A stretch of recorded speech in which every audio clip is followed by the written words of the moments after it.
Get ready for an aviation breakthrough. Qantas is gearing up for the world's longest nonstop flights, and it's an exciting journey to watch. Qantas, in collaboration with Airbus, has revealed the first Airbus A350-1000ULR, a game-changer in the skies.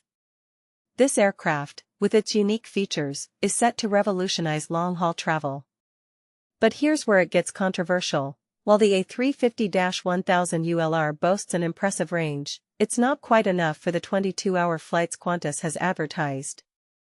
So, how will they make it work? Well, that's the part most people miss. Qantas has a clever plan. They're configuring these aircraft with a reduced seat count, a mere 238 seats, creating a four-class layout. This means an exclusive first-class experience with privacy doors and separate beds, a luxurious business class, and a premium economy with ample legroom and privacy features. Even the economy class gets a boost with a Wellbeing Zone offering self-serve refreshments and stretching areas. It's an innovative approach to ultra-long-haul travel.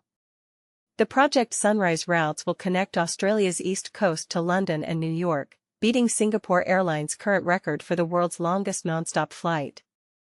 Qantas has ordered 12 of these specialized aircraft, along with standard A350-1000s, to replace their Airbus A380 fleet.